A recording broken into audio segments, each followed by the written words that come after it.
Hello, I'm Penny Mallory. This programme is designed to increase the safety awareness of professional drivers. Let me give you a cold fact. 2 years ago, there was an incident in London involving a cycle and a concrete truck mixer that resulted in a death. It's the type of thing we read about on a depressingly regular basis. We don't know the circumstances or the people involved, and in a way, we become immune. But for a small group of people, it's not just another statistic. It's very real, a tragic loss of life. Somebody's father, mother, or child. Like Cynthia Barlow, who lost her daughter in such an incident and has since fought tirelessly to reduce the risk of similar fatalities happening again. And there's another trauma, often overlooked, of the person at the wheel. A driver racked with a feeling of guilt and extreme sadness, having to live through the consequences of a fatal crash, wondering if there could have been any way that things may have turned out differently.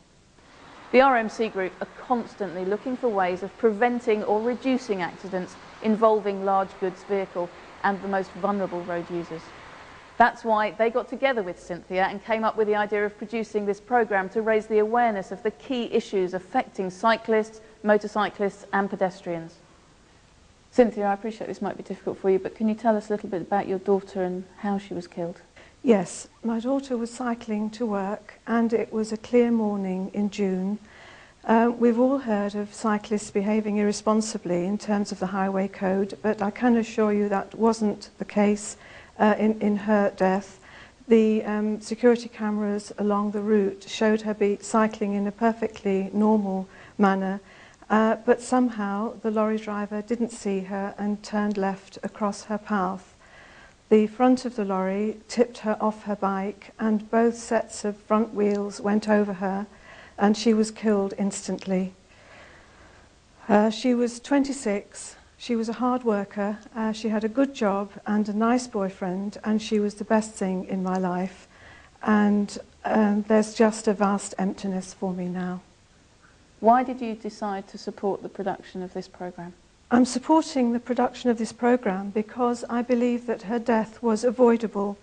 I know I can't change what has happened in the past, but I do think that I am entitled to try and change the future. And if there's anything at all that I can do to prevent this happening to anyone else, then I really feel that I must do it.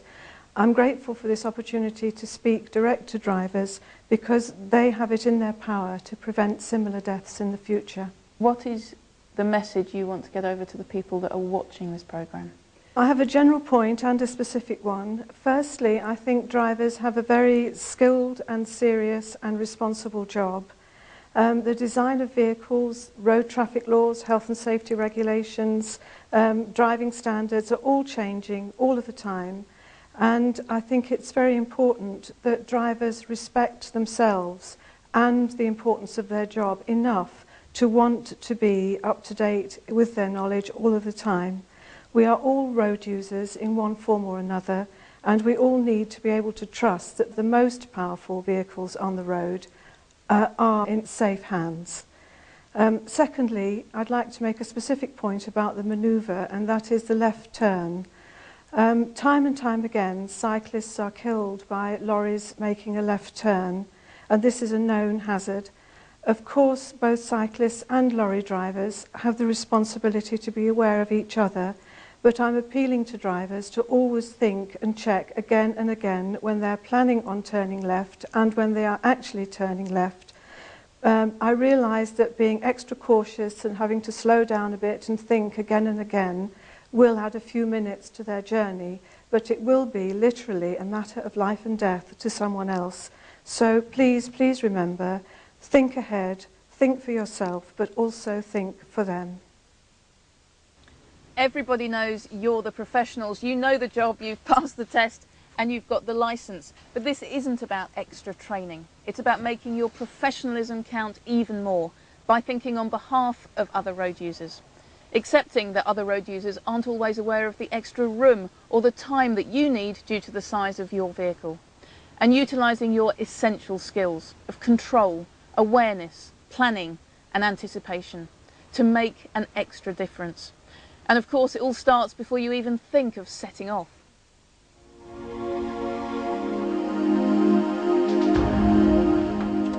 Being aware of the height, the width and the length of your vehicle and the blind spots to the side, to the rear and to the front due to its size and height. It's all part of the routine, getting into good habits, like checking all your equipment so that everything's secure and there's nothing that could present a hazard to others. Ensuring that your lights, your indicators, warning devices are all clean and are working properly, and your windscreen and your windows are clean and unobstructed. These are all obvious things, but obvious things that can make a big difference.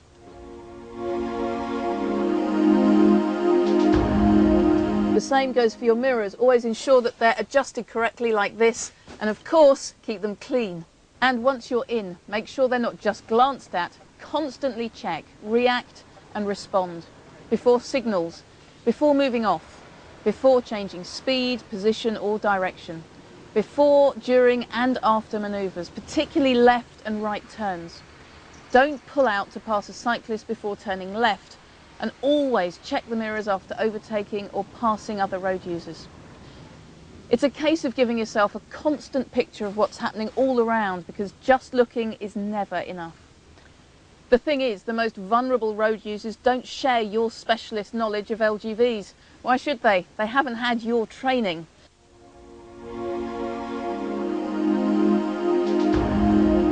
They're not going to think for you, but you've got to do it for them. Think for cyclists and for motorcyclists. Think that they might not always hear you as you approach. Think that they may swerve out to avoid potholes, grids, puddles and crosswinds. Think that they might not always be aware of the vacuum effect when you pass them and could become unbalanced. Think that they may assume you've seen them because you've got mirrors fitted. Think of age factors, young and inexperienced, old and possibly unsteady. And because of this, you've got to be extra vigilant when it comes to their use of bus and cycle lanes, which can often come to an abrupt end at junctions. The same applies to pedestrians. We all know that people step off pavements without warning. We've all done it. And equally, pedestrians like to cross roads in the most bizarre fashion, zigzag, diagonal, quick, slow, you name it. So the same rule has to apply. Think ahead and think for them. That's why you've got to be on your toes all the time, not least when it comes to your methods at junctions as well as your general road position. If cyclists are approaching a junction or a roundabout, you must be aware that they might turn right from a left-hand lane, crossing the path of the traffic. Equally, if a cyclist is ahead of you and looking right, they're probably going to turn right, so allow for this. It's a case of being constantly aware of their presence all around you. And when you're waiting at a junction, they might move up along either side. Even with a curbside mirror, they may be difficult to spot when they're here, so when you're moving away, keep a good eye on your near side mirror. And if you have to, leave plenty of space to turn left or right, and be aware that cyclists and motorcyclists are likely to take advantage. Finally, on the approach to a junction, before emerging, take effective observation. And don't forget, there's always a need to keep a close eye on your mirrors. And when it comes to reversing and manoeuvring, the rules are pretty much the same. Observation and awareness at all times.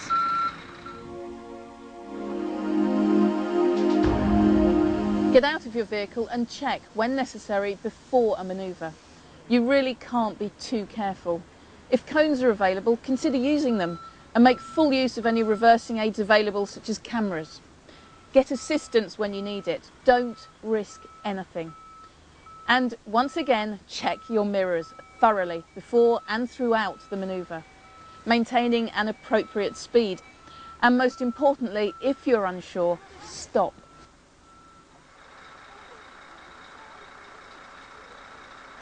Goods need to be delivered 24 hours a day, all year round. But when you're driving in adverse conditions or at night, there are a number of things that require extra awareness.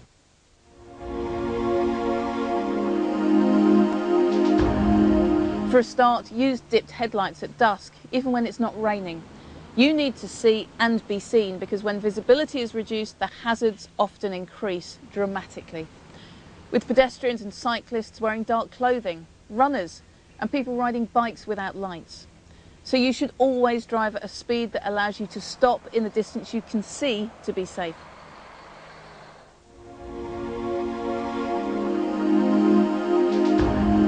You've chosen a very demanding career that carries great responsibilities, a career with both physical and mental challenges. That puts your life and those of others in your hands on a regular basis. That's why you require 100% concentration at all times. Being aware of factors that can affect your reaction times, say colds, illness or fatigue kicking in at the end of the day. You work hard, and if you've earned a break, take it. It's about being professional, accepting the importance of your job and thinking ahead to ensure not only your own safety, but the safety of those around you. Because if anything does go wrong, it's you or your family that has to live with it. It's a tough job, I know, but I'm sure you're up to it. Goodbye.